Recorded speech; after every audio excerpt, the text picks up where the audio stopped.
to this week's Money Metals podcast, helping gold and silver investors during these turbulent times. Now, this week's market wrap with commentary and analysis from Money Metals Exchange, the company named Best Overall Precious Metals Dealer by Investopedia. Welcome to this week's Market Wrap podcast. I'm Mike Leeson. As the gold market marches towards new highs, it is proving the naysayers wrong and vindicating longtime bulls. Gold posted a record high close on a quarterly basis at the end of March. Now the monetary metal has its sights set on setting a new all-time high here in the coming days. That'll have to wait until next week, though, as global markets are closed here on this Good Friday. Gold will finish the week at $2,020 an ounce after advancing 2.1%. Silver, meanwhile, gained 3.7% to bring spot prices to $25.30 an ounce. Platinum is up 1.3% to trade at $1,027. And finally, palladium will end the week unchanged compared to last Friday's close to come in at $1,523 an ounce. Precious metals markets are gaining momentum as $2,000 gold commands attention in the mainstream financial media and stimulates buying interest among the public. Brisk bullion demand is starting to overwhelm dealer inventories and cause order fulfillment delays. At Money Metals, those delays are modest and most popular products remain available without exorbitant premiums being attached yet, though we do caution that American Eagles and junk silver in particular now come at a high premium and recommend bullion buyers look to other alternatives. At some point, it's possible that a run on bullion products could cause shortages and premium spikes across the board. As we welcome newcomers to precious metals investing, we also offer congratulations to longtime holders who have been steadily accumulating.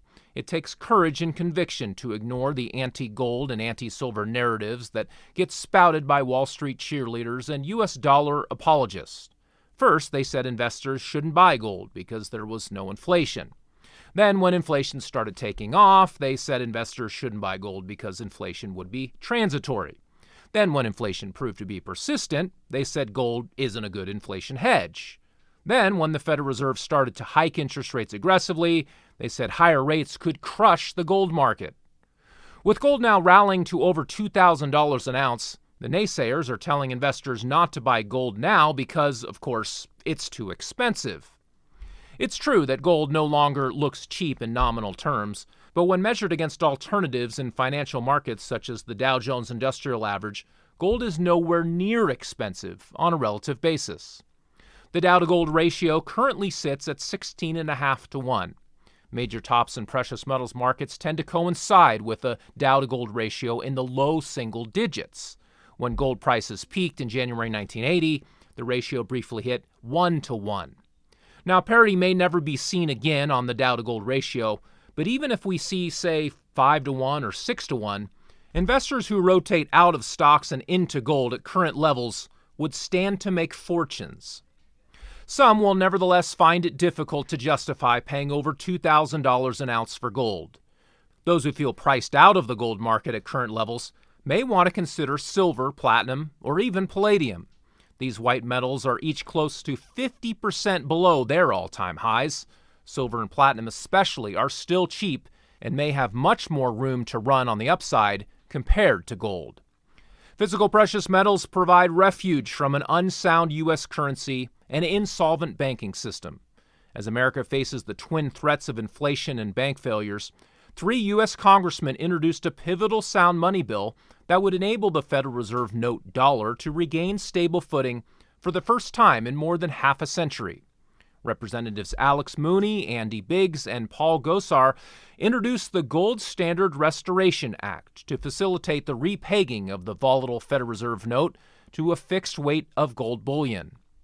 It would give the U.S. Treasury and the Federal Reserve 24 months to publicly disclose all holdings and gold transactions, after which the Federal Reserve note dollar would be formally repegged to a fixed weight of gold at its then market price.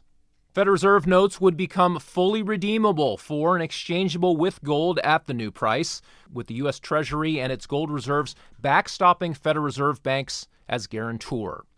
Monetary experts have noted a return to a gold standard would substantially curtail the economic damage caused by inflation, runaway federal debt, and monetary system instability.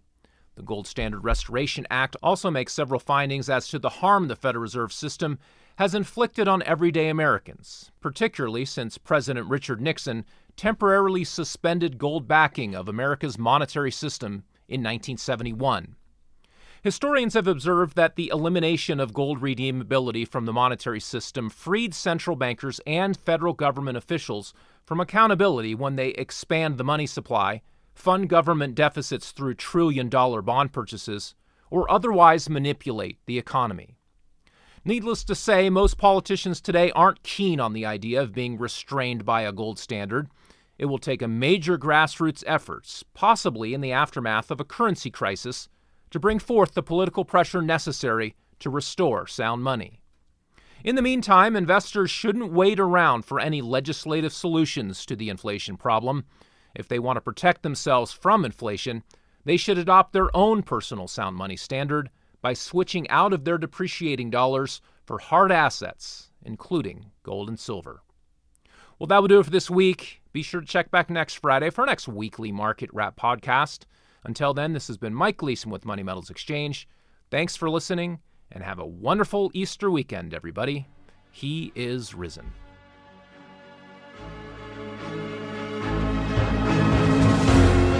Thank you for joining us for this week's Money Metals podcast. Be sure to come back next week.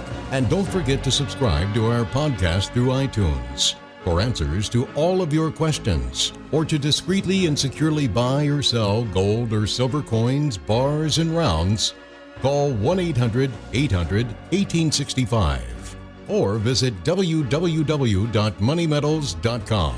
Our knowledgeable and no-pressure specialists are standing by to answer your call during business hours, Monday through Saturday. Or you can lock in your order online, 24 hours a day, 7 days a week. Again, visit us at www.moneymetals.com or call 1-800-800-1865.